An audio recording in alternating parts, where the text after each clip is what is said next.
Beaucoup de personnes après 60 ans pensent qu'il suffit d'éviter quelques aliments pour soulager l'arthrose. Réduire le sucre, supprimer certains produits. Ou encore faire un peu plus attention. Pourtant, l'inflammation articulaire ne dépend pas seulement de ce que l'on enlève. Elle dépend surtout de la structure globale de la journée alimentaire. Car ce sont les répétitions quotidiennes qui influencent le terrain inflammatoire. Dans cette vidéo, je vais vous présenter une journée type pensée pour soutenir l'équilibre inflammatoire après 60 ans. Pas un régime strict, mais un cadre cohérent, psychologiquement logique. Et vous, avez-vous déjà observé si certaines journées alimentaires semblent accentuer ou apaiser vos douleurs? Avec l'arthrose, les sensations sont souvent similaires. Raideur au lever. Articulation moins souple après une période assise. Inconfort en fin de journée. Récupération plus lente après un effort simple. Ce qui surprend beaucoup de personnes, c'est la fluctuation. Certains jours sont plus confortables que d'autres. Or ces variations ne sont pas uniquement mécaniques. Elles peuvent être influencées par l'environnement interne de l'organisme. Après 60 ans, plusieurs mécanismes évoluent. La régulation glycémique devient parfois moins stable, la masse musculaire diminue progressivement.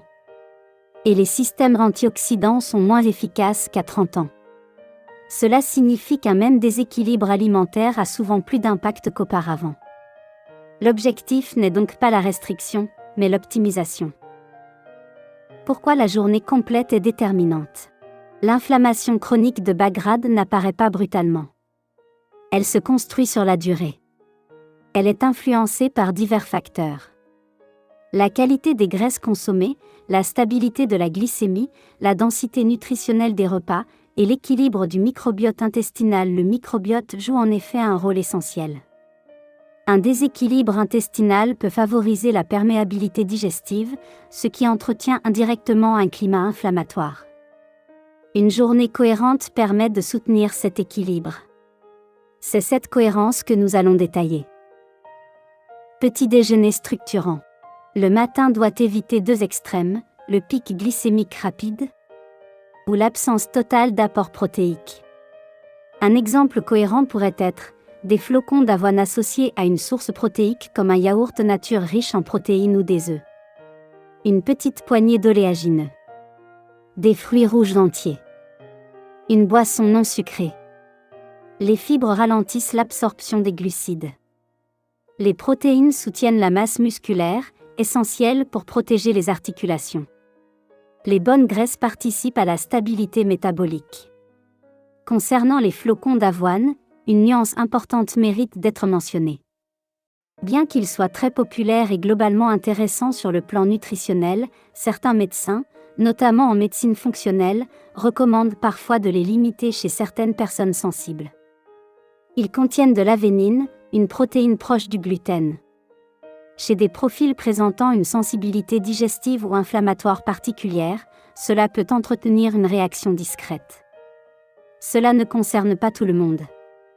Mais en cas d'inconfort persistant, tester ponctuellement des alternatives comme le sarrasin ou le quinoa peut être pertinent.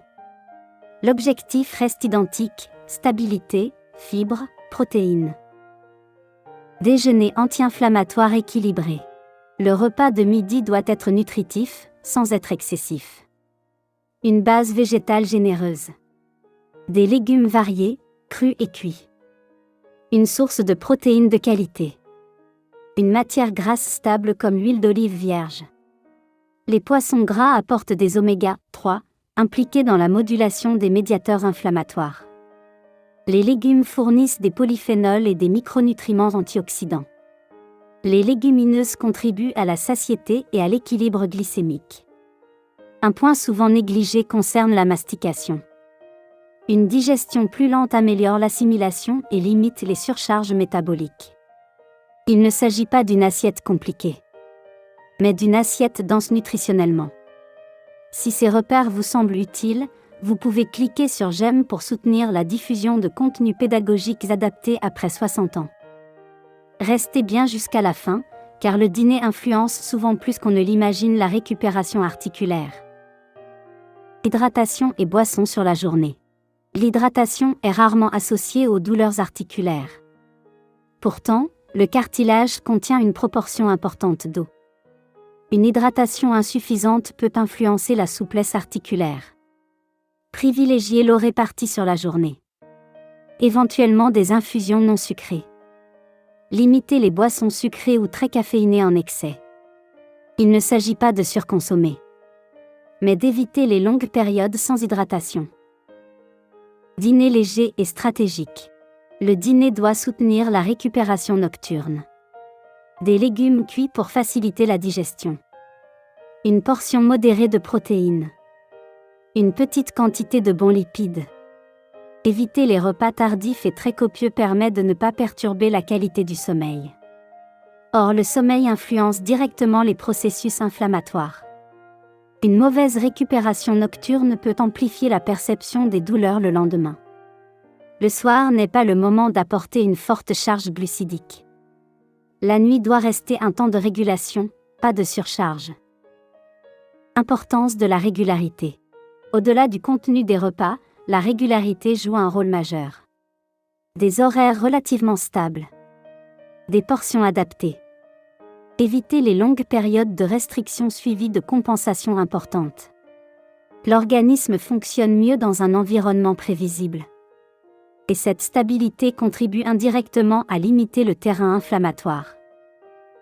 Erreur silencieuse sur une journée complète. Certaines habitudes semblent anodines, grignotage répété. Portion trop faible en protéines. Absence quasi totale des oméga-3 sur la semaine. Repas très tardifs. Individuellement, ces éléments paraissent mineurs. Mais cumulés sur plusieurs mois, ils influencent l'équilibre global. L'inflammation n'est pas le résultat d'un excès isolé. Elle est souvent le produit d'une répétition. Pour résumer, le matin, recherchez stabilité glycémique et apport protéique suffisant. Le midi, apportez densité nutritionnelle, légumes variés et bonne graisse.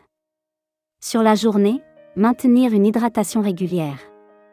Le soir, allégez le repas pour favoriser la récupération nocturne.